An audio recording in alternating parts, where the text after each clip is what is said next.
কিরে বেটা, শুনলাম তোদের বাংলাদেশের ফ্রি ফায়ার প্লেয়াররা নাকি বট, খালি ট্রগন দিয়ে খেলে আর ডাবল ভিক্টর চালায়। এই বেটা তোরা কারে বট বলস? আমরা ফ্রি ফায়ার সবচেয়ে ভালো খেলি। আমাদের দেশে খাতারনাক এডাব্লিউ প্লেয়ার আছে। এরকম প্লেয়ার তোমাদের ইন্ডিয়াতে জীবনও পাইবা না।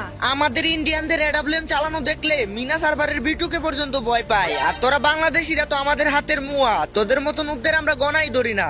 আমরা যদি নুব হই তাহলে তোরা নুব প্রো ম্যাক্স। আমাদের দেশে হাজার হাজার প্লেয়ার গ্র্যান্ড মাস্টার পুশ দেয়। আমাদের দেশের প্লেয়াররা যদি নুব হইতো তাহলে কি ওরা গ্র্যান্ড মাস্টার পুশ দিতে পারতো? নুবরা তো পলায় পলায় খেলে, তাই গ্র্যান্ড মাস্টারে উইটা যায়। আমরা ইন্ডিয়ানরা এরকম বটের মতন খেলি না, আমাদের সাথে তোমরা জীবনেও পারবা না। আচ্ছা ঠিক আছে, তাইলে দেখা যাক কারা জিতে। আমরা একটা চ্যালেঞ্জ লাগি, এই ভিডিওতে যাদের বেশি কমেন্ট আসবে তারাই জিতবে। দেখি কে জিতে, বাংলাদেশ নাকি ইন্ডিয়া। তো গাইস, যারা তোমরা ইন্ডিয়াকে সাপোর্ট করো তারা ইন্ডিয়া কমেন্ট করো। আর যারা বাংলাদেশে সাপোর্ট করো তারা বাংলাদেশ কমেন্ট করো।